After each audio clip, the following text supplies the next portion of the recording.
Olá, seja muito bem-vindo a mais um vídeo do canal Vida Mental. Hoje nós vamos falar então sobre o acidente vascular cerebral, o AVC, só que em uma população bastante específica que são as crianças. Antes de falarmos propriamente dito, dessa questão então nas crianças, acho importante salientarmos aqui alguns pontos sobre as estatísticas dos acidentes vasculares cerebrais. Então, temos que a cada 6 segundos morre um indivíduo no mundo em decorrência de um AVC. É a segunda maior causa de morte em todo o mundo, sendo que as mulheres são mais susceptíveis.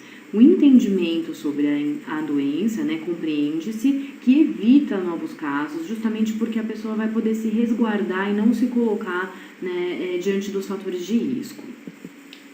O AVC, então, nada mais é que uma alteração repentina na circulação cerebral, ou por uma oclusão é como se a veia, o vaso sanguíneo, que transporta o nosso sangue, ele tivesse alguma coisa que impedisse esse livre transcorrer ali do sangue, a circulação tranquila, Então, existe algo que impede a circulação natural.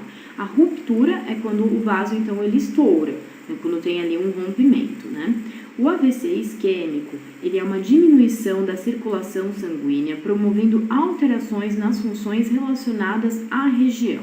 Então, existe ali a dificuldade de circulação justamente por conta dessa oclusão. Já no AVC hemorrágico, existe uma ruptura de um vaso sanguíneo, provocando, então, sangramento dentro do cérebro e também alterações nas funções cerebrais. Então, esses são os dois tipos mais importantes de AVC. Quais são os sinais de que uma pessoa pode estar sofrendo em algum momento um AVC?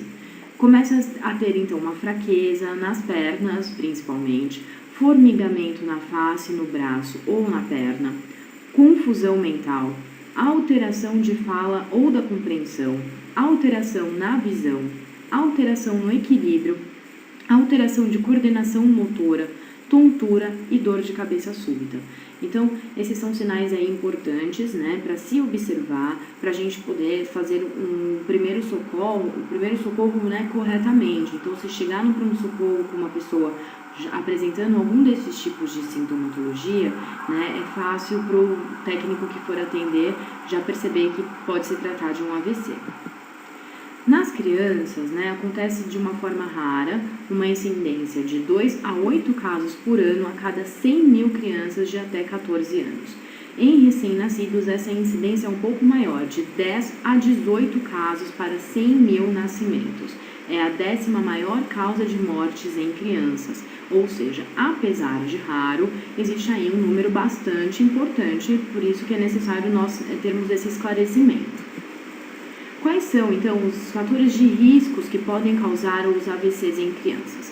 Crianças que já têm problemas cardíacos, inclusive que já tiveram algum tipo de cirurgia cardíaca, anemia falciforme, anomalias vasculares, AIDS, varicela, meningite, algum tipo de predisposição genética. Então, se o pai ou a mãe já teve algum AVC, isso significa que a criança pode vir a ter alguma predisposição genética, algum tipo de trauma vivenciado, uso de drogas durante a gravidez ou problemas metabólicos e nutricionais.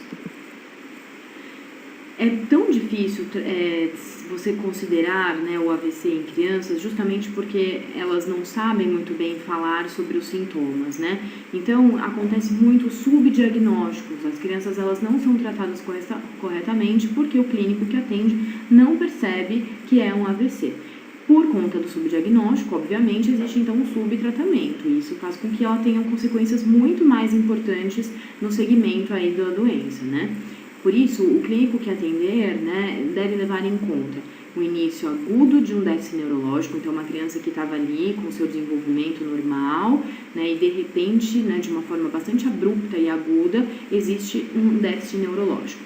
Uma mudança inexplicável no nível da consciência, então aquela criança que de repente, mostra ali uma certa confusão mental, dores na cabeça importante e algum tipo de convulsão.